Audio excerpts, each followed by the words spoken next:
నమస్కారం అండి. మనం ఇప్పుడు జి రేణుకాదేవి గారు రాసిన పని మనిషి అనే కథను విందామా? సాయంత్రం 5 గంటలవుతూనే పని ముగించి ఫైల్ కట్టేసి బయటపడే ఆ ఆఫీస్ ఉద్యోగులు ఆ రోజు ఏదో మీటింగ్ ఉండడంతో ఇంకా అందరూ ఆఫీస్లోనే ఉన్నారు. 5:30 అవుతుండగా మీటింగ్ ముగించి అందరూ బయటపడ్డారు. మీటింగ్లో తీసుకున్న ఏవో కొన్ని నిర్ణయాల వల్ల అందరి మొహాలు సంతోషంగా ఉన్నాయి. ఇంకా ఆ విశేషాలతోనే కాసేపు కాలక్షేపం చేయడం కోసం అందరూ క్యాంటీన్ వైపు కదిలారు. కానీ సుధాకర్ మాత్రం వాచి చూసుకుంటూ వేరే దిశగా కదిలాడు. కాసేపు రాకూడదు, క్యాంటీన్లో కూర్చుందాం అన్నాడో కొలీగు సుధాకర్ను ఉద్దేశించి. సారీ, నాకు పనుంది, త్వరగా వెళ్ళాలి అంటూ వేగంగా స్కూటర్ వైపు నడిచాడు సుధాకర్. అతన్నెందుకు పిలుస్తావోయ్? ఆఫీస్ వదిలాక అరక్షణం ఆలస్యం చేయకుండా స్కూటర్ ఎక్కుతాడు. అలాంటిది ఈరోజు అరగంట ఆలస్యం అంటూ మరో కామెంట్ను, ఆ కామెంట్కు గొల్లుమన్న నవ్వులను పట్టించుకోకుండా స్కూటర్ స్టార్ట్ చేసి వేగంగా పోనిచ్చాడు సుధాకర్. వీళ్ళకేం అర్థమవుతుంది నా బాధ? అరగంట నుండి నా కోసం ఎదురు చూస్తూ ఉంటుంది లక్ష్మి. నేను ఇంకేమాత్రం ఆలస్యం చేసినా తను వెళ్ళిపోతుంది. తను వెళ్ళిపోతే అమ్మో అనుకున్నాడు. అరగంటలో ఇల్లు చేరాడు సుధాకర్. గుమ్మం మెట్ల మీద కూర్చుని అసహనంగా ఎదురు చూస్తోంది లక్ష్మి. ఆమెను చూడగానే అమ్మయ్యా ఉంది, ఇంకా నయం వెళ్ళలేదు అనుకుని కాస్త కుదుటపడ్డాడు. మళ్ళీ అంతలోనే తను ఆలస్యంగా వచ్చినందుకు ఏమంటుందోనని మనసులో లాగసాగింది. ఏంటి బాబుగారు ఇంత ఆలస్యం చేశారు? గంట నుంచి ఎదురు చూస్తున్నాను. ఇంకా చూసి చూసి వెళ్ళిపోదాం అనుకుంటుండగా మీరు వచ్చారు విసుగ్గా అంది లక్ష్మి. ఆఫీస్లో మీటింగ్ ఉండి ఆలస్యమైంది లక్ష్మి, సంజాయిషీగా చెప్పాడు త్వరగా తాళం తీస్తూ సుధాకర్. ఇలాగైతే ఎలాగ బాబుగారు? పొద్దు దగ్గర పడింది. ఇప్పుడు ఎంత పని చేయాలని? అంట్లు తోమాలా, ఇల్లు తుడవాలా, వంట చేయాలా? ఇన్ని పనులు నేను ఎప్పుడు చేయాలి? ఇంటికి ఎప్పుడు వెళ్ళాలి? పొద్దుపోయాక ఇంటికి వెళితే నా మొగుడు తంతాడు బాబు. కాస్త హెచ్చు స్వరంతోనే పలికింది లక్ష్మి సుధాకర్ వెనకాల ఇంట్లోకి వస్తూ. నేనేమైనా కావాలని ఆలస్యంగా వచ్చానా అని గట్టిగా చెప్పబోయి అంతలోనే తమాయించుకుని గొంతులోకి సహనాన్ని తెచ్చుకుని, ఆఫీస్లో మీటింగ్ మూలాన ఆలస్యమైంది లక్ష్మి, అంతేగాని కావాలని ఆలస్యం చేశానా చెప్పు? మీటింగ్కు తప్పనిసరిగా ఉండాలని రూలాయే, నన్నేం చేయమంటావు అంటూ బట్టలు మార్చుకునే మెష్తో గదిలోకి వెళ్ళాడు. అక్కడే ఉంటే ఇంకా ఏమంటుందోనని. నిజమే బాబు, మీ పనులు మీకుంటాయి, కానీ మా బాధలు మాకుంటాయి కదా. నేను ఇంటికి వెళ్ళి నా మొగుడికి పిల్లలకి వండి పెట్టాలి కదా. ఆలస్యమైతే ఆకలికి ఆగలేక పిల్లలు ఏడుస్తారు, తాగొచ్చే నా మొగుడు తంతాడు. మా ఇల్లేమో మైలు దూరంలో ఉందాయే, అంత దూరం నడుచుకుంటూ వెళ్ళేటప్పటికి చీకటి పడుతుంది. వంటింట్లో అది ఇది సర్దుతూ గునుస్తూనే ఉంది లక్ష్మి.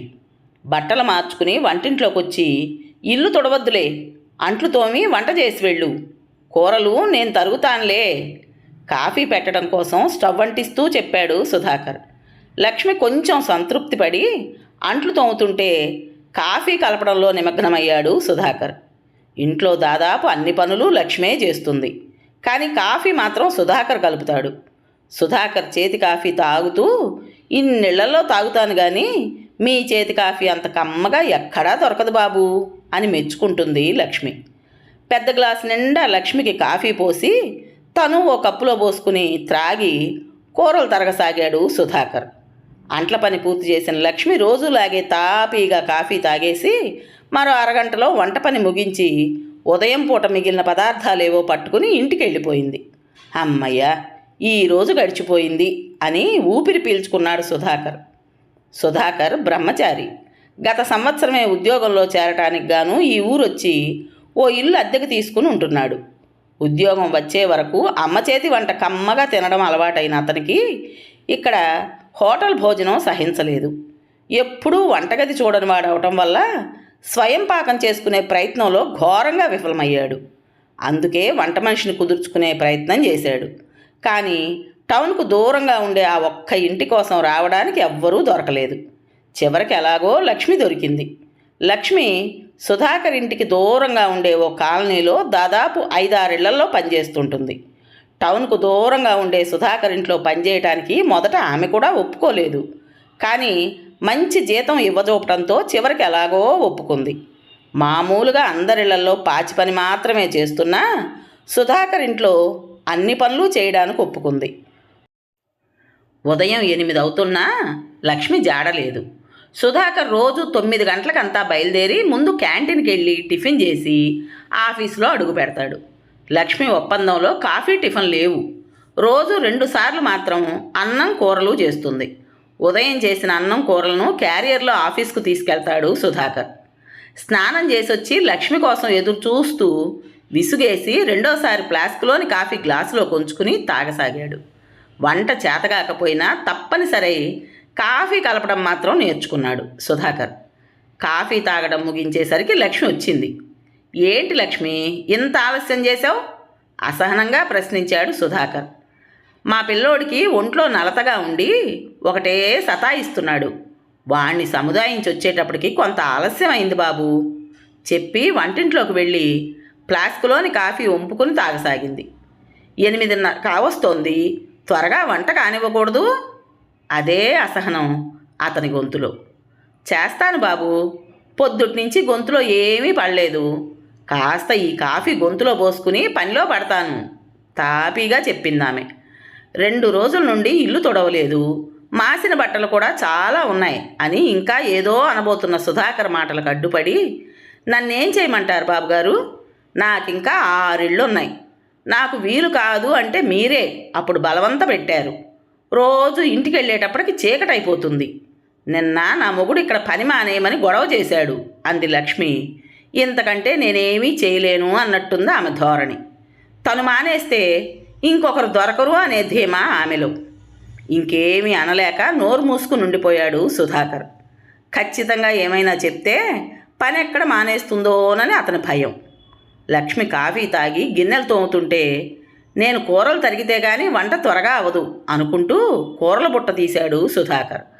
అప్పటికి కానీ గుర్తురాలేదు అతనికి బుట్టలోని చివరి కూరగాయలు నిన్నే అయిపోయాయని.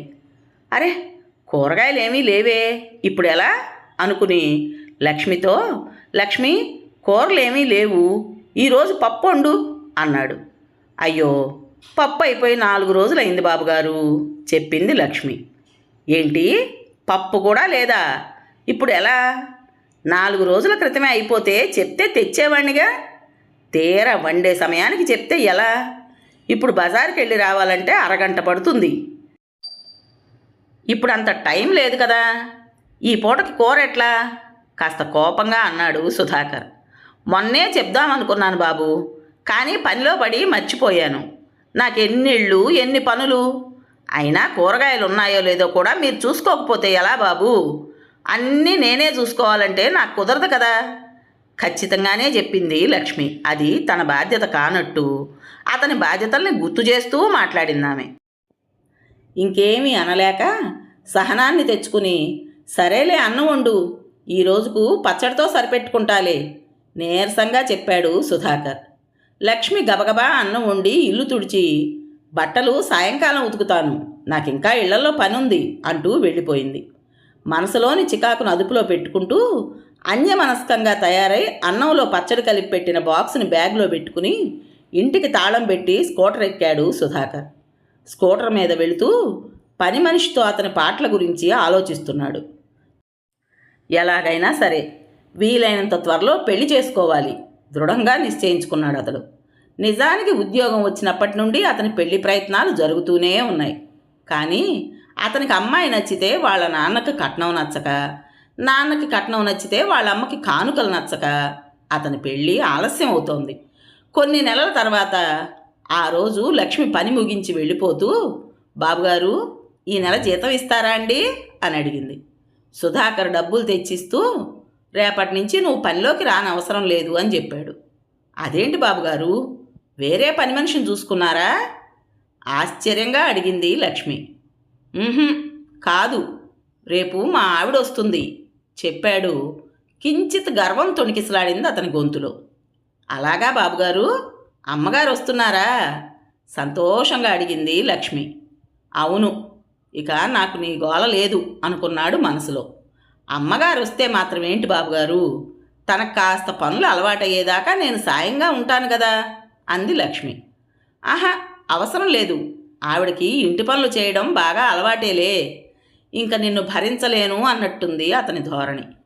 అలాగే బాబుగారు, అమ్మగారు వచ్చాక ఓసారి చూడటానికి వస్తాను అంది లక్ష్మి. అలాగే, చూసి వెళ్ళు అన్నాడు సుధాకర్. కొంచెం బాధగా వెళ్ళిపోయింది లక్ష్మి.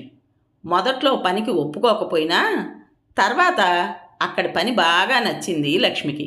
మంచి జీతం, మంచి యజమాని, అందులోనూ అతనొక్కడే గనక పెద్దగా పని కూడా ఉండేది కాదాయే.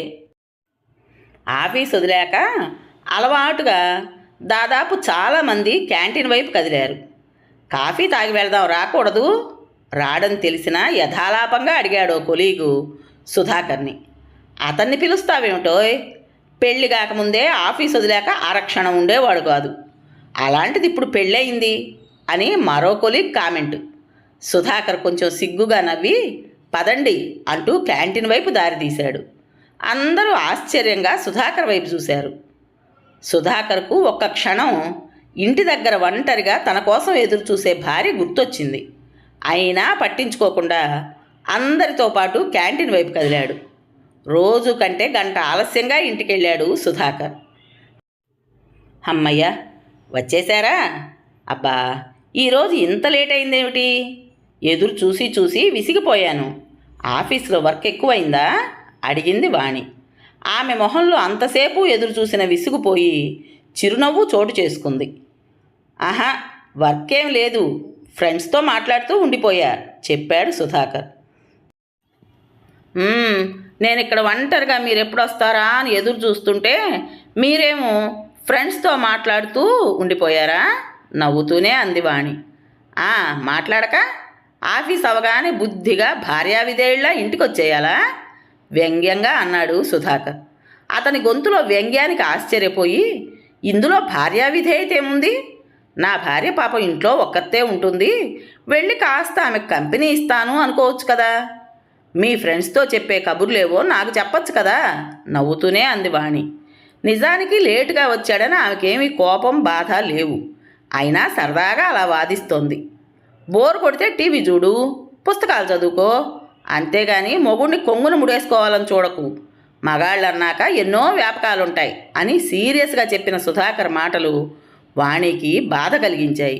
అతను కొంత సున్నితంగా చెప్తే బావుండును అనుకుంది.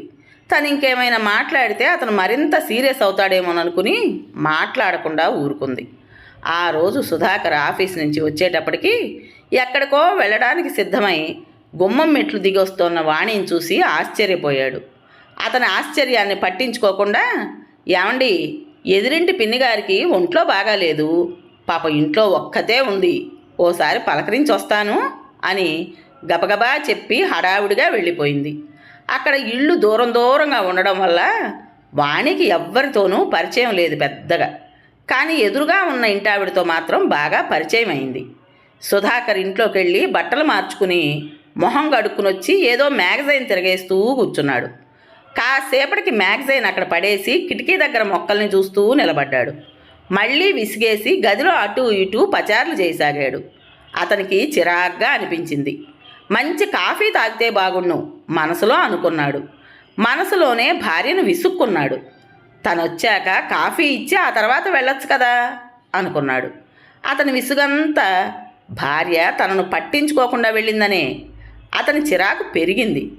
దానితో పాటు కాఫీ త్రాగాలనే కోరిక కూడా తీవ్రమైంది. వీధిలోకి చూశాడు. భార్య వస్తున్న జాడలేమీ కనిపించలేదు. ఇక లాభం లేదనుకుని చాలా రోజుల తర్వాత వంటింట్లోకి వెళ్ళి స్టవ్ అంటించి కాఫీ పెట్టాడు. పాత అలవాటు ప్రకారం 2 కప్పులు పెట్టాడు. కాఫీ దించి కప్పులో పోసుకుంటుంటే వచ్చింది వాణి. వస్తూ రాగానే, ఓ కాఫీ కలిపారా, థ్యాంక్ యూ అంది నవ్వుతూ. ఒళ్ళు మండిపోయింది సుధాకర్కు. ఆమె అలా అనకుండా, అరెరే కాఫీ కలిపారా, నేను వచ్చి కలిపేదాన్ని కదండీ అని నొచ్చుకుంటూ అంటే అతను కొంతైనా సంతృప్తి పడేవాడేమో. ఆమె మాట విని వినిపించుకోనట్లుగా కిటికీ దగ్గర నిలబడి కాఫీ తాగుతూ మొక్కల్ని చూస్తున్నాడు సుధాకర్. వాణి అతని పక్కనే నిలబడి కబుర్లు చెప్తూ ఓ గుక్క కాఫీ సిప్ చేసి వాహ్, కాఫీ అద్భుతంగా ఉందండి అంది మెరిసే కళ్ళతో. సుధాకర్ ఆమె మాటల్ని పట్టించుకోనట్లుగా మౌనంగా ఉండిపోయాడు. అతని మౌనాన్ని, మనసులో భావాల్ని పట్టించుకోకుండా, ఏమండి, ఇక నుంచి రోజు మీరే కాఫీ కలపండి అంది నవ్వుతూ. ఆహా, ఇక రోజు నేనే కాఫీ కలిపితే తమరేం చేస్తారో వెటకారంగా అన్నాడు సుధాకర్. అతని నుండి అలాంటి వెటకారాన్ని ఊహించని వాణి బిత్తరపోయింది. ఒక్క క్షణం ఆమెకు ఏం మాట్లాడాలో అర్థం కాలేదు. నేను నేను మిగతా పనులు చేస్తున్నాగా అంది. ఓహో, మీరు పనులన్నీ చేసి అలసిపోతున్నారు కాబట్టి నేను కాఫీ కలపాలా? ఎంత మాత్రం తగ్గలేదు అతని వెటకారం. ఈ పాటికి కాస్త తేరుకుంది వాణి.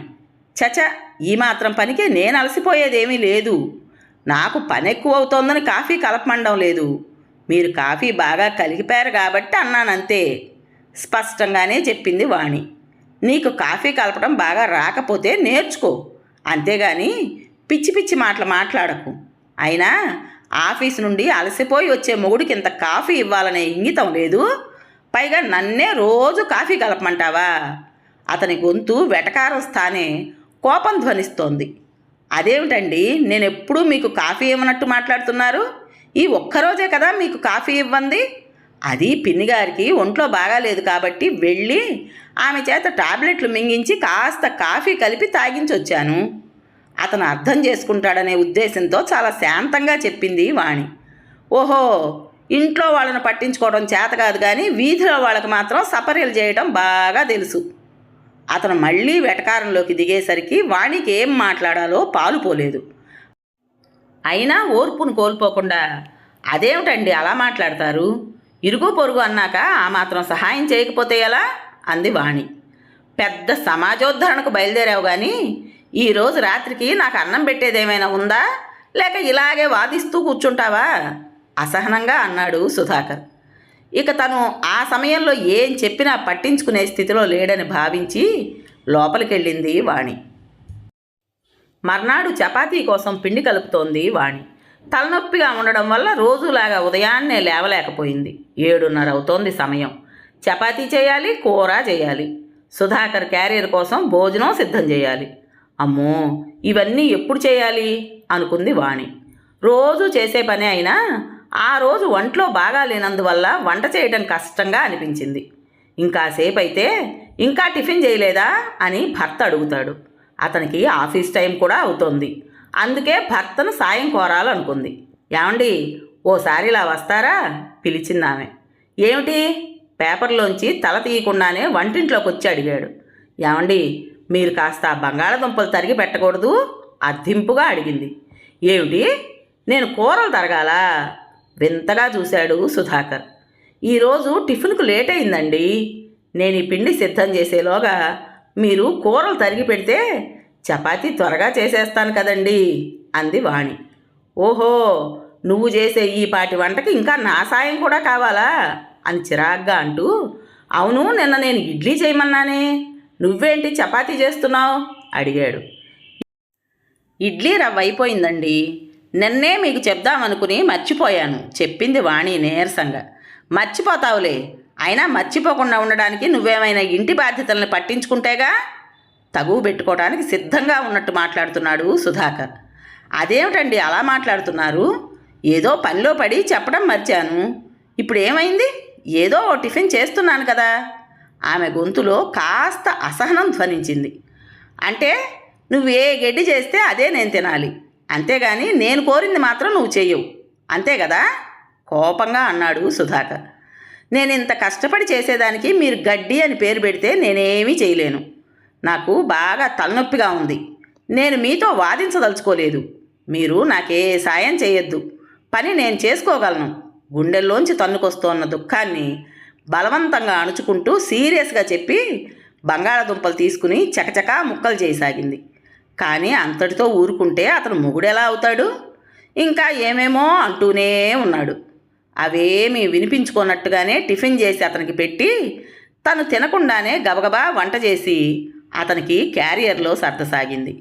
ఇంతలో బాగున్నారా బాబుగారు, అమ్మగారు ఉన్నారా అనే మాటలు వినిపించాయి.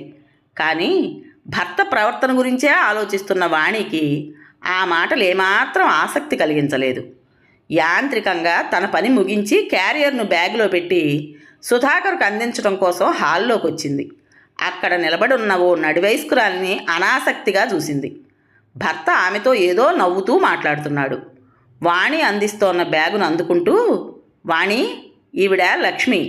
నువ్వు రాకముందు, మన పెళ్లి కాకముందు నా పని మనిషి అంటూ పరిచయం చేశాడు సుధాకర్. అతడు పరిచయం చేసిన తీరును చూసి, బహుశా నన్ను నీ స్థానంలో వచ్చిన పని మనిషి అంటూ పరిచయం చేస్తాడేమో అనుకుంటూ లక్ష్మి వైపు చూసి చిరునవ్వు నవ్వింది. అమ్మగారు చాలా బాగున్నారు బాబుగారు అన్న లక్ష్మి మాటలకు ఒక్క క్షణం గర్వంగా చిరునవ్వు నవ్వి, నాకు ఆఫీస్ టైం అయిపోతోంది, వెళ్తున్నాను, మీరిద్దరూ మాట్లాడుకోండి అని చెప్పి వెళ్ళిపోయాడు సుధాకర్. వాణి, లక్ష్మి ఒకరి మొహాలు ఒకరు చూసుకున్నారు. వాణికి ఏం మాట్లాడాలో తోచలేదు. లక్ష్మే మాట్లాడింది. నేను అనుకుంటున్నాను అమ్మగారు, మిమ్మల్ని చూడటానికి రావాలని, కానీ కుదిరి చావడం లేదు. నేను పనిచేసే 2 ఇళ్ల వాళ్ళు ఊరెళ్ళారు, మిగతా ఇళ్లలో గబగబా పని ముగించుకుని ఇటొచ్చాను అంది లక్ష్మి. అప్పటికీ ఏం మాట్లాడాలో తోచలేదు వాణికి. మీరు కూర్చోండమ్మా, నేను ఇప్పుడే వస్తాను అంటూ వంటింటికేసి నడిచింది వాణి. లక్ష్మి కూర్చోకుండా వాణి వెనకాలే చొరవగా వంటింట్లోకి వచ్చింది. వాణి టేబుల్ మీద ఉన్న ఎంగిలి కప్పులు, ప్లేట్లు వగైరాలన్నీ తీసి సింక్ దగ్గర పడేస్తుంటే లక్ష్మి గబగబా తోమసాగింది. అరేరే, నేను తోముకుంటాను అన్న వాణి మాటలను మధ్యలోనే అడ్డుకుని, పర్వాలేదులేమ్మా, నాకు ఇదేమైనా కష్టమైన పనా అంటూ చకచకా తోమేసింది. సుధాకర్ తినగా మిగిలిన చపాతీలను ప్లేట్లో పెట్టి తినమంటూ లక్ష్మికి ఇచ్చింది వాణి. ప్లేట్ అందుకుని తింటూ వాణిని అన్ని వివరాలు అడగసాగింది లక్ష్మి. వాణి తల్లిదండ్రుల గురించి, అన్నదమ్ముల గురించి, అక్క చెల్లెళ్ల గురించి లక్ష్మి ఆప్యాయంగా మాట్లాడుతుంటే ఓపిగ్గా సమాధానాలు చెప్పసాగింది. కొత్త కాపురం గురించి ఏవో ప్రశ్నలు అడిగి సుధాకర్ ప్రస్తావన తెస్తూ, బాబుగారు చాలా మంచోరమ్మా, నేను 2 ఏళ్లు పనిచేశాను, కానీ ఏనాడు బాబుగారు కోపం తెచ్చుకోవడం చూడలేదు. నేను నన్ను ఏనాడు పల్లెత్తు మాట అనలేదు. బాబుగారు ఆఫీసు నుంచి ఆలస్యంగా వస్తే నేను త్వరగా వెళ్ళాలంటూ రుసరుసలాడేదాన్ని. ఇంకా ఆ రోజు సగం పని పాపం ఆయనే చేసేవారు అంటూ పక్కున నవ్వింది లక్ష్మి. ఆమె మాటలు వింటూ ఉందే గాని ఏం మాట్లాడలేదు వాణి. మళ్ళీ లక్ష్మే మాట్లాడుతూ, పని మనిషితోనే అంత బాగా ఉన్నవారు ఇంకా భార్యని ఎంత బాగా చూసుకుంటారో కదా అంటున్న లక్ష్మి మాటలకు అడ్డుపడి, ఏ పని మనిషిని బాగా చూసుకుంటే మాత్రం భార్యను కూడా బాగా చూసుకోవాలనుందా? పెదాల మీదకు బలవంతంగా నవ్వు తెచ్చుకుంటూ అడిగింది వాణి. అదేంటమ్మా అలా అంటారు? పని మనిషినే చూసుకున్నవాడు భార్యను మాత్రం ఎందుకు బాగా చూసుకోవడమ్మా? ఆశ్చర్యంగా అంది లక్ష్మి. పని మనిషిని బాగా చూసుకోకపోతే పని మానేస్తుంది, కానీ భార్యను బాగా చూసుకోకపోతే భార్య ఏమీ పని మానదుగా. అందుకని భార్యను బాగా చూసుకునే అవసరం లేదు. ఏడవలేక నవ్వుతూ చెప్పింది వాణి. అదేంటమ్మా అలా మాట్లాడుతున్నారు? అనుమానంగా వాణి కళ్ళల్లోకి చూసింది లక్ష్మి. ఆహా, ఊరికే సరదాకి మాట్లాడాను అంటూ చూపులు తిప్పుకుని, ఉండు కాఫీ కలుపుతాను అంటూ స్టవ్ వైపు కదిలింది. కాఫీ అంటే గుర్తొచ్చిందమ్మా, అయ్యగారి చేతి కాఫీ అద్భుతంగా ఉంటుంది. 2 ఏళ్ళు అయ్యగారి చేతి కాఫీ తాగానమ్మా అంది లక్ష్మి. అదృష్టవంతురాలివి మనసులోనే అనుకుంది వాణి. ఆ రోజు సుధాకర్ చేతి కాఫీ తాగిన తర్వాత జరిగిన చేదు సంఘటన గుర్తొచ్చింది ఆమెకు. వాణి ఇచ్చిన కాఫీ తాగి ఇంకాసేపు కబుర్లు చెప్పి వస్తానంటూ సెలవు తీసుకుంది లక్ష్మి. లక్ష్మి వెళ్ళిన వైపే చూస్తూ అలాగే ఉండిపోయింది వాణి. ఇన్నాళ్ళు నేను భార్య అంటే పని మనిషి లాంటిదనుకున్నాను.